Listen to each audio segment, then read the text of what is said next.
नमस्कार, आप देख रहे हैं प्राइम न्यूज़ 24। मैं हूं आपके साथ प्रिया पांडे। आइए नजर डालते हैं कुछ खबरों पर जो दिन भर बनी रही सुर्खियां। 21 जून को पूरे विश्व में अंतर्राष्ट्रीय योग दिवस मनाया जाएगा। इस अवसर पर भारत समेत कई देशों में कार्यक्रम आयोजित किए जाएंगे। वहीं इन सबके बीच प्रधानमंत्री नरेंद्र मोदी ने भी ट्वीट कर कल के अपने कार्यक्रम के बारे में जानकारी दी है। उन्होंने ट्वीट करते हुए लिखा कि कल 21 जून को हम 7वां योग दिवस मनाएंगे।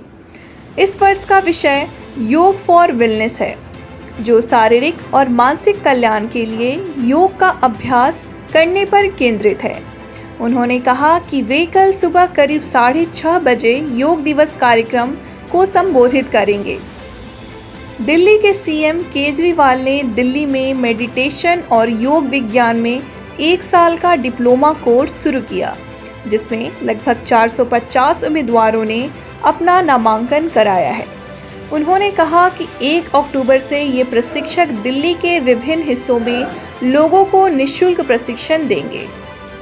प्रधानमंत्री की जम्मू कश्मीर के नेताओं के साथ बैठक से पहले आज कांग्रेस ने कहा कि पूर्ण राज्य का दर्जा देना और चुनाव करना लोकतंत्र को बहाल करने का एकमात्र तरीका है। यहाँ एक संवाददाता सम्मेलन को संबोधित करते हुए पार्टी महासचिव रणदीप सिंह सुरजेवाला ने कहा, मैं आपका ध्यान 6 अगस्त 2019 को कांग्रेस कार्य समिति के प्रस्ताव की ओर आकर्षित करता हूं, जिसमें स्पष्ट रूप से जम्मू कश्मीर के राज्य का दर्जा ही बहाली की मांग की गई है। हम मानते हैं कि इसे खत्म करना लोकतंत्र और संवैधानिक सिद्धांतों पर सीधा हमला है। उन्होंने कहा, भारतीय राष्ट्रीय कांग्रेस का मानना है कि जम्मू और कश्मीर को पूर्ण राज्य का दर्जा देना और चुनाव करना जरूरी है, ताकि लोग दिल्ली के शासन के बजाय अपने प्रतिनिधियों का चुनाव कर सके। यह पूर्ण लोकतांत्रिक अधिकार की गारंटी देने का एकमात्र तरीका है। उन्होंने कहा, अब यह प्रधानमंत्री और भाजपा को तय करना है कि बैठक करनी है या भारतीय राष्ट्रीय कांग्रेस संविधान और राज्य के लोगों की मांगों को स्वीकार करना है। केंद्र ने सुप्रीम कोर्ट को बताया कि कोविड-19 से जान गंवाने वाले लोगों के परिवारों को 4 लाख रुपए मुआवजा नहीं दिए जा सकता, क्योंकि वित्तीय बोझ उठाना मुमकिन नहीं है और केंद्र तथा राज्य सरकारों की आर्थिक स्थिति ठीक नहीं है।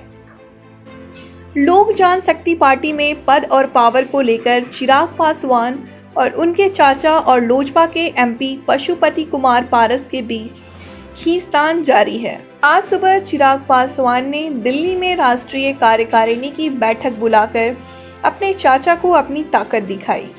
चिराग पासवान की इस बैठक पर पशुपति पारस ने कहा कि एलजेपी संविधान के तहत चिराग पासवान पार्टी के अध्यक्ष नहीं हैं, इसलिए उनकी आवाज की बैठक अवैध है। जो लोग आज की बैठक में गए थे उनके खिलाफ कार्रवाई होगी। उत्तर प्रदेश की योगी सरकार जनसंख्या नियंत्रण पर जल्द ही कानून लाने जा रही है।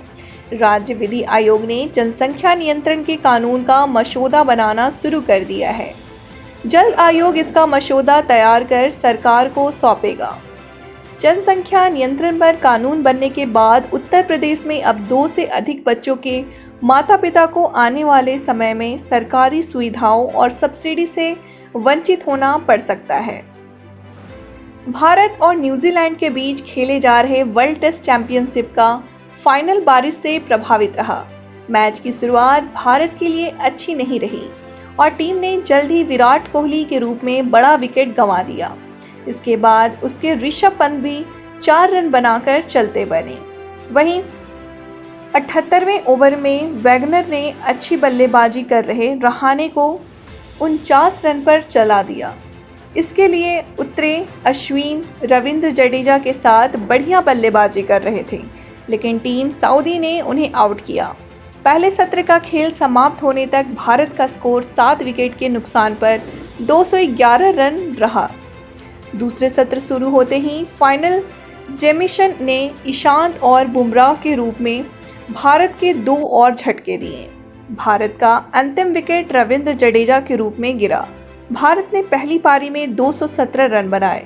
दिन भर की सुर्खियों के लिए प्राइम न्यूज़ 24 के लिए प्रिया पांडे।